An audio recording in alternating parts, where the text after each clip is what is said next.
sound has always been noteworthy because of the harmonies. Yes. For example. Yes. How important, in relation to that, do you think the rhythm section is to the band, putting the sound across? And Brian's guitar work are the main strong features. I mean, they're the things that have made us distinctive from any other group. I mean, I would say they're probably the most important things you could actually identify.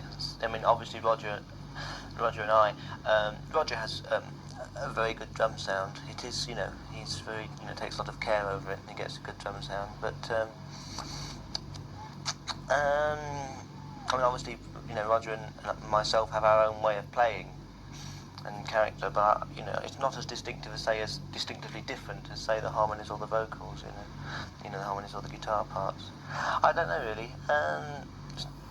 What could you rephrase the question? You're asking sort of what sort of part? Well, it's just that one of the most, especially on record, one of the most noticeable things about Queen is their harmonies. Yeah.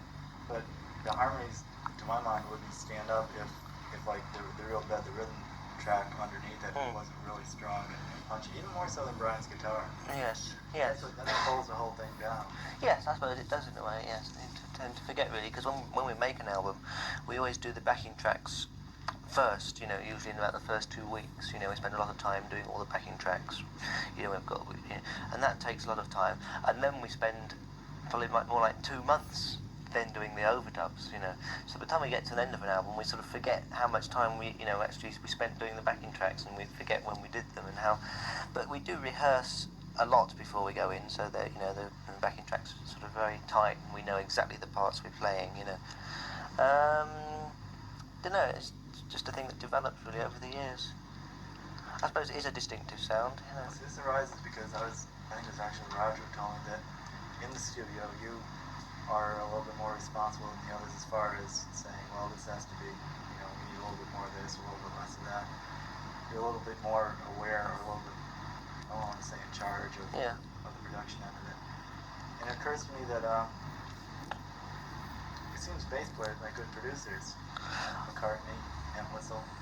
And I'm wondering if it's just because of this idea of the instrument that you play having the role that it does in the band that makes you more maybe innately aware of what the final product should sound like or what you want. I don't know about that one. I don't know. No, I mean, we all, all 4 of us spend a great deal of attention to the production side. All 4 of us, I mean, we all have specific ideas of how we want things to sound. I mean, when Freddie's doing certain things, certain vocal things, he knows the sound he wants. He might not be able to sort of technically explain it, but that's where Mike Stone comes in, because he, that's the thing he does. He gets the sound that people want.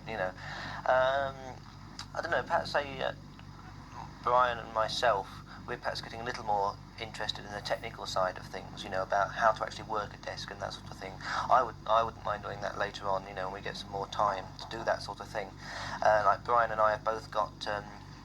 We just got some sort of more equipment at home, sort of the graphic equalizers you have, so we've got all the frequencies, and we sort of, we play around with those, and so we can find out what things do, and so in a way, yes, I'm sort of interested in the sort of the engineering side, but I don't really particularly play any part in that when we're making an album. That's usually done by Mike Stone, leave it to the professional.